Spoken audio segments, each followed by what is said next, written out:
करना चाहता बात को, लेकिन इतनी बात अगर को हम समझ लें कि श्रद्धा से उठे हुए प्रश्नों का स्वरूप क्या है और संशय से उठे हुए प्रश्नों का स्वरूप क्या है, तो हमें बात बहुत स्पष्ट हो जाएगी। अब इस प्रश्न करने वाले के लिए भी तो एक चिंता का विषय होता है कि प्रश्न करने वाला कौन है और क्या उसका पर्सपेक्टिव है। या तो आप कर्ता के रूप में प्रश्न करते हैं, या डूअर के रूप में, एंजॉयर के रूप में, या नोअर के रूप में करते हैं। तीन ही आपके पक्ष हो सकते हैं किसी भी प्रश्न को उठाने के। और ये जो ऊपर आप कोटेशन देख रहे हैं, who knows for certain who shall here declare it, whence was it born, whence came creation, ये सारी बात हम ऋग्वेद में पढ़ते हैं, देखते हैं कि किस तरह से वहां पर उस वक्त का माइंड कितना फर्टाइल माइंड है और कितना बड़ा है कि जो इस तरह के सवाल उस वक्त उठा सकता है। बाकी जब आप as a doer, enjoyer and knower के रूप में जब आप प्रश्न उठाने लगते हैं तो बहुत सारी आपकी लिमिटेशंस होती हैं। कुछ लिमिटेशंस के बारे में तो आपको पता ही है, जैसे नीचे की ओर देख रहे हैं, माया, कला, विद्या। इनका मतलब क्या है कि limitation of power, limitation of creativity, attachment, limitation of time, limitation of space, ये आपके किसी भी प्रश्न करने वाले की ये लिमिटेशंस होती हैं। अब कॉम्प्लिकेशन कहाँ आती है प्रश्न करने में, जहाँ प्रश्न में अस्पष्टता बन जाती है। हम कहते हैं कि हम बड़े पढ़े लिखे लोग हैं, लेकिन प्रश्न करना जो है वो नहीं इसलिए नहीं आता क्योंकि आप साथ में क्या हो जाते हैं, अपनी डिजायर्स, एंगर्स, ग्रीड और इन सब चीजों से जब आप ये सब चीजें जब आपके बीच में मिलती हैं तो प्रश्न जो है वो सही नहीं बैठता, वो श्रद्धा से उत्पन्न प्रश्न नहीं होता। संशय से तो फिर भी हो सकता है क्योंकि वो एक आसान रास्ता होता है प्रश्न करने का। और मैं अभी ज्यादा इस सारी बात को एक्सप्लेन नहीं करना चाहता क्योंकि समय थोड़ा सा ज्यादा हो गया है, लेकिन एक अंतिम बात यहाँ पर मैं करके रोकता हूँ अपनी बात को, कि सामान्य रूप से जो इथॉस है, क्वेश्चनिंग का जो इंडिया में इथॉस रहा है, वो रहा है परानुग्रह कांक्षा, लोक संग्रह या परानुग्रह कांक्षा। यानी कि क्या है, लोगों पर कृपा करने की दृष्टि से आप देखते हैं कि सवाल हमारे सामने आते हैं। शिव शक्ति है, वो आप देखते हैं क्वेश्चन ही क्वेश्चन चल रहे हैं। आप दूसरी ओर नारद को देखते हैं जो कि क्वेश्चन का स्टोर हाउस है। सारी ज्ञान को प्राप्त करने के बावजूद क्या है, वो जानने की इच्छा लेकर के दूसरे ऋषियों के पास, तीसरे ऋषियों के पास और लोगों के पास चले हुए हैं।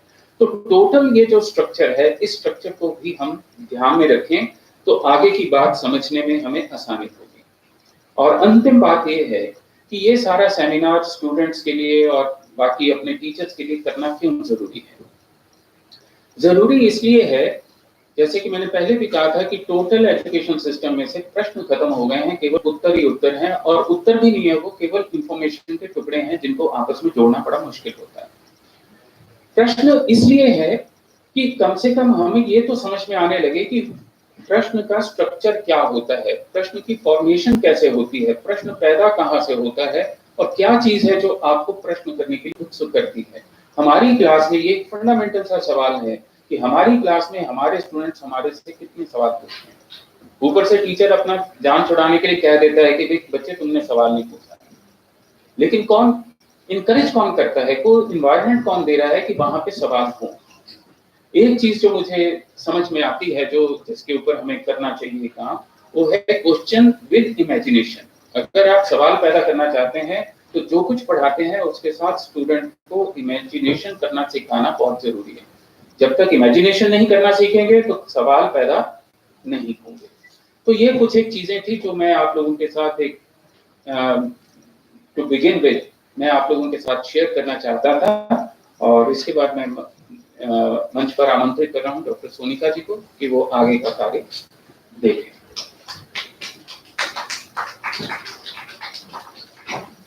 Thank you, Dr. Ashutosh Angiras. You are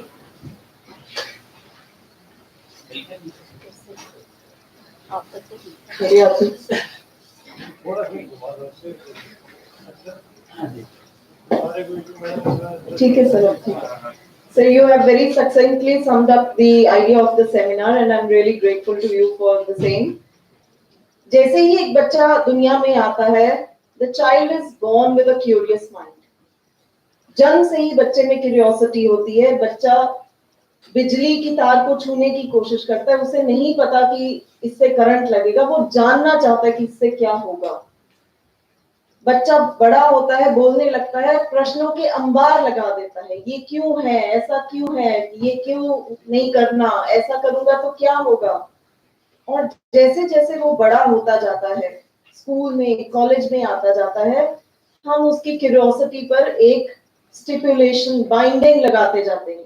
ये ऐसा है, ये साइंटिफिक फैक्ट है, तुम्हें इसी को याद करना है, तुम्हें इसी को समझना है। बच्चा अगर पूछता है कि ऐसा क्यों है, तो हम उसको कहते हैं बस ये ऐसा है क्योंकि किताब में लिखा है। Instead of promoting his curiosity, we try to curb it. That is one of the valid reasons why we do not have children or students with better creativity and better imagination. One of the cause that our education system is lagging behind. Or curiosity, questioning, skepticism, these are the foundations for a better environment, for attaining better knowledge. I read an article in the Times of India where it was said that a curious mind is what makes a modern man. Curiosity is essential for attainment of knowledge. So, not standing between you and our keynote speaker, I invite Dr. Shivani Sharma to please deliver your keynote address. Dr. Shivani Sharma के साथ हमारा सनातन धर्म college बिल्कुल भी अपरिचित नहीं है। ये समय पर हमें अपने नॉलेज का अंबार हमारे बीच में देती रहती हैं। तो आज भी उनको हमने स्पेशली इनवाइट किया है to deliver the keynote address. Please welcome her with a round of applause.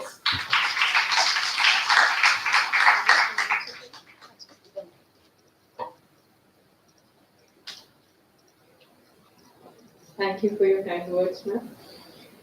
Respected Chair, Professor Koinarat, respectable dignitaries in the seminar, and dear students.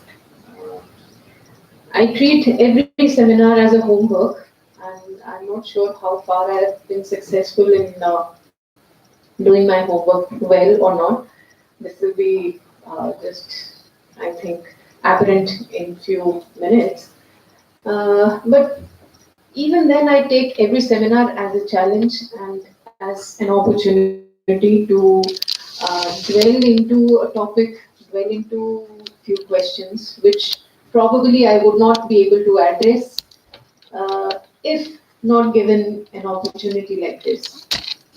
So, on the onset, I'm thankful to the organizers of this seminar for giving me an opportunity to think on the topic as to what this questioning trend that has prevailed in East and West, as Dr. Ashutosh was just referring to, that there is a very sound difference that one can see in Indian and Western tradition, but I believe that best of the minds have occurred across the globe, and Indian tradition should not be given any specific honor for this, though I do feel that yes, in a way, Indian philosophical thinking has set the trend of questioning in its initiative, in its original impetus. But still, I think people like Socrates, they create a mark, and we should not measure only one set of Western tradition as the only criteria for deciding and coming to the conclusions that West has its own troubles, West has its own conceptual errors, I would say, but still there is a scope, still there is a firm belief that one can come over it. So coming to the question directly of the theme of the seminar, the theme that I've chosen, selected to speak on is the why must I question and what must I ask? This is the theme. Why must I question? What is it that makes me question? Why should a human being in general question? And what is it that would make my question actually a question. That is the concern. And I'll be trying to trace the experiential grounds of questioning traditions. That one question, as you know, it is believed that one single question, if it is meaningful, it changes the entire paradigm of your life. So I'm reminded of Viktor Frankl. There's a small book. He's a survivor of German concentration camp. He's basically a psychiatrist and who is writing his book out of his own first-hand experience, meaning, search of meaning of life. That it is that life is nothing but to search meaning and to give meaning is the only purpose of human life. And probably this is what is very close to finding the question for life. So, not wasting much of time, I'll be reading it and cutting it short so that we are saved upon time. Uh, all right, I start with my paper so that I don't digress. Let me at the very outset thank the organizers of the seminar for giving me an opportunity to be amongst all of you all and share my views on the issue of questioning traditions. I would rather see it as an issue directly connected to human attitude and innate tendency that in its core would define humans in general and individual in particular. A question in itself is nothing but reflection, and this reflection represents shaking the world of ideas already prevailing and existing and offered to us. A question, in a way, challenges the pre-given world. Dharmo hi tesham adhiko if we as humans, if are to be judged about our worth, it could be only through our reflective abilities. How often we are ready to accept ideas after they have been thought well or have been scrutinized by us independently without prefabricated impressions. Not only this, let me just bring in a reference of phenomenological branch that we teach in philosophy. The aim of phenomenology is to shun all the prefabricated notions that we have developed with our cultural baggage. Every culture gives you a baggage, and the aim of phenomenology is to reduce those. So, reduce and rather epoche is bracketing out all those impressions that are fabrications. So, in a sense, I would say that West has its own additions to it. So, we cannot minimize its contribution as well. Not only this, asking a question though does define humans, yet the quality of a question makes it more intense. Not every question is a question. A question that is settled with a piece of information, should it be called a question? I have my reservations. For instance, what makes 2 plus 2? Now, we have an answer. We already have a cooked answer for it. It is 2. 2 plus 2 is 4. But if you listen to Jagjit Singh, दो और दो का जोड़ हमेशा चार कहाँ होता है ना सोच समझ वालों को थोड़ी नादानी दे मौला. So life has its own game plans. Though apparently it's a question, yet the quest rests as soon as we are informed with the answer. It does not generate further unexplored world as the rules for calculations are pre-given and the structure is fixed. Pick another question. What is self? The answer, for instance, Socrates would say, knowledge is virtue. Now we cannot have a pre-planned answer to this question. We can have a pre-planned answer to 2 plus 2, but we cannot have a prefixed answer for knowledge is virtue. Every single individual has to travel his or her own journey to reach out the meaning of the question. So, what is self? The answer at the most we receive is Satchidananda Swarup. The terms may appear merely as words at first, but they invite an experiential protocol. It seems that a question must allow itself to become an experience of a human being. It also must be an outcome of one's limitation, and this limitation must be realized, felt, and accepted. Secondly, a question is a recognition about the fact that not every and any content would satisfy it. In a way, it is presumed as to what is not sought out after while asking a question. Thus, a question highly depends on the contents of the journey it wishes to traverse while looking for an apt answer. A question indicates a privilege of human existence, and this assumption is the foundation of all the traditions across the globe. Thus, in this attempt, I intend to discover if there can be any categories of aprashna and ati prashna. Thirdly, a question is a form of creativity realized at two levels. Out of two forms of creativity, one creativity is known as P creativity and the other one is known as H creativity. So every question has these two parameters whereby one can discover. For example, P creativity stands for personal creativity. A child who has not, as ma'am was just narrating instance, that he wants to touch it and feel it. He wants to touch a live wire and come to a conclusion that yes, there is something called electricity or electric current. Now this could be a personal venture. Had he already seen the historical H creativity, that history has already given solutions to him, but if he is not willing to take up that wisdom and understand and want to undergo a personal current feeling, that is his choice. But there are creative compulsions and impulsions that persons go through. So P creativity and H creativity, and every question either formulates itself on two levels, either it is P creative or H creative. To kickstart with the issue, I am reminded of Amartya Sen's The Argumentative India on the one hand, Gargi on the other, and yet on another end, I am fascinated by Nachiketa. Not only this, Akbar Birbal, those which are counterpart.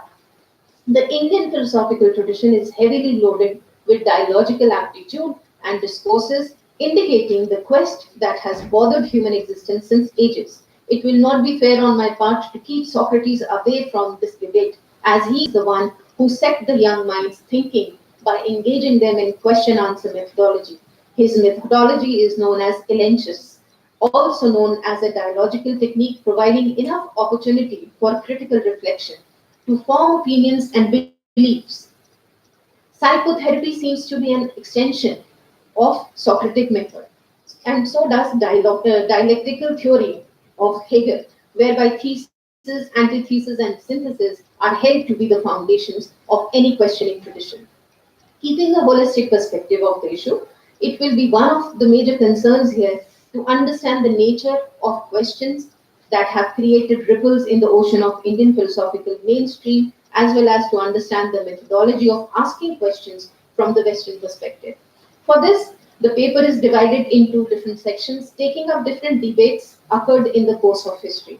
Each debate reflects as to what kind of questions were pertinent for an Indian mind. The first section that will address is Nachiketa and Yam, a dialogical relation between the two, as we already know that Nachiketa was given to the god of death, Yama, and since he had to spend 3 days as Lord of Death was out of his home, and so he had to spend 3 nights without being entertained well. So he was given, on the return of Yama, he was given 3 boons. So now we all know that he is looking for the 3 boons. Is the first boon he asked for the peace for his father and for himself, that we both remain at peace and we are no longer angry with each other. And second was he asked for the secret of fire worship. What is fire and how? What is the Agni? जिसको क्या बोलेंगे Agni Vigyan, Agni Vigyan. But the most pertinent question that between the two was, and my aim is to recite the questions here so that our younger generation, please, this is for you to know what kind of a Nachiketa dialogue happened, what kind of a Gargi dialogue happened. These questions are for our younger generation so that they can actually ponder over these subtle issues. The first question, Nachiketa replied that material things